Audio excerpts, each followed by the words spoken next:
Hello, hello. I'm Dr. Michael Berry. I'm a registered psychologist and the clinical director of HBR.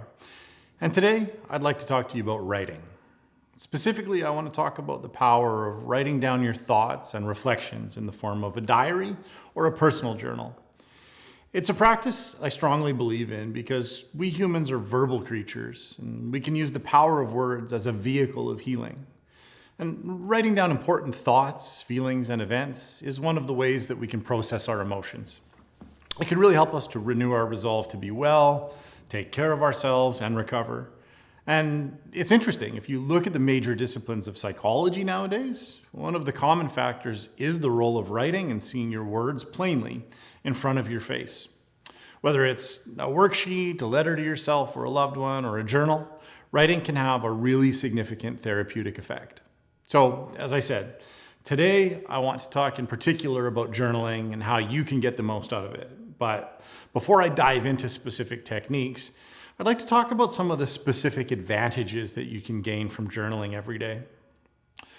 First, journaling allows you to document your personal journey and examine it. One of the most quotable phrases of all time comes from Socrates, and he said, "The unexamined life is not worth living." It's a cliche for sure, but it's a cliche for good reason. When we write down our thoughts on a daily basis, we are able to live more intentionally and bring a higher degree of thought and awareness to our choices and behaviors. So the first benefit is this: journaling helps us live intentionally. It allows us to see our behaviors more clearly. And an advantage of intentional living is that it kind of slows down our decision-making process and enables us to make better and more purposeful choices. To illustrate this, I'd like to share a little bit about the work of the Nobel Prize-winning psychologist Daniel Kahneman, who's researched the difference between two thinking systems. The first is the fast, automatic way of thinking that we use in much of our everyday life. And the second is a slower, more intentional way of thinking when we're thinking purposefully. And both of these modes do also have a purpose. The fast way of thinking allows us to make efficient decisions about pretty simple things. By contrast, when we slow things down, it can help us with more important or complex issues. It gives us a bit more time to reflect, and we can use this more intentional way of thinking to make better choices and live in a way that serves our interests. And this brings us to the second benefit. Journaling helps us to figure out what we want and how to get it. Basically, journaling helps us clarify what we really want out of our lives, and it provides an opportunity to come up with strategies to try to reach our goals. We can reflect on our successes and our failures and think about what we've learned from them. And we can reflect on why these things matter to us in the first place. In a broader sense, by taking time to engage in deep reflection, we get to know ourselves more deeply and meaningfully in the ways that Socrates had in mind. We discover things about ourselves, our desires and hopes, our passions, our values, our fears. We gain an understanding of these more profound and uniquely human aspects of ourselves, the parts that make life worth living, in my view.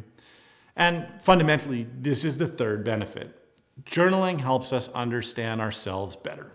It shines a light on the deeper self. Written reflection is not only about self-awareness, though. It also provides a place where we can clarify and systematize our own thinking.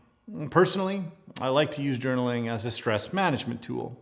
It allows me to come up with plans to help meet my goals or solve difficult or complicated situations. And usually by mapping out a sort of step-by-step strategy to deal with a problem, I feel a lot of relief and I can let go of a lot of my anxiety. This is a way of processing my emotions and managing them. There's actually an interesting research example about people in the service industry, and personally I always like those examples because they remind me of the days of my undergraduate studies when I waited tables to make ends meet.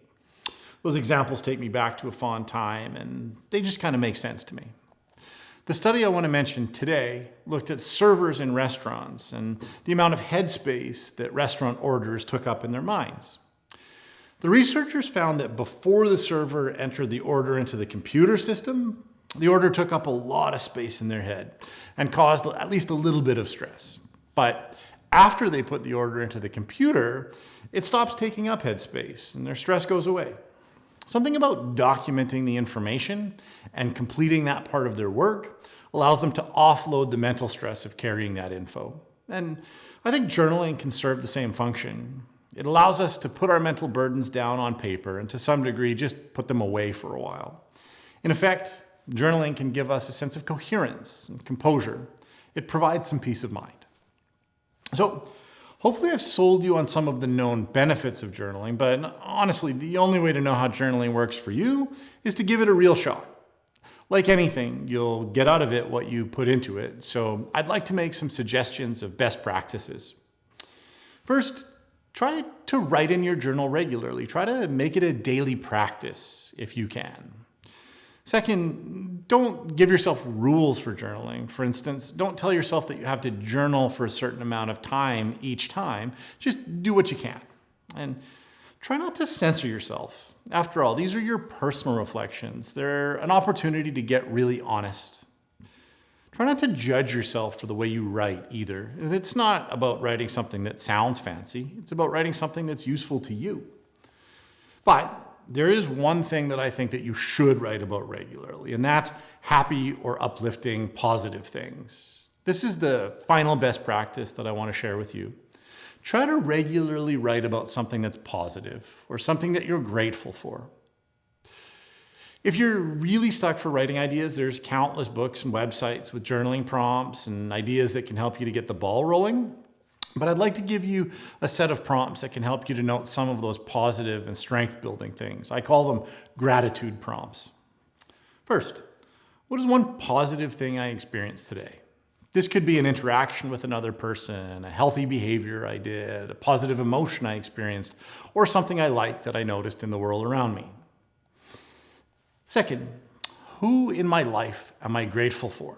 And what experiences in the past have I learned from? What positive qualities do I notice in myself? From this point on, at least until the completion of the HBR program, we're challenging you to spend some time journaling every day. You won't be obligated to share anything you write in the journal with your peers, of course, although it's likely that you might want to talk to people you trust, including your peers, about some of the things that find their way into your journal, and you're welcome to do that. Thank you for listening today. As I said, really do believe written reflection can be a very powerful tool for you, for me, for everyone, really. And with that said, I'm going to go do some journaling of my own. Bye for now.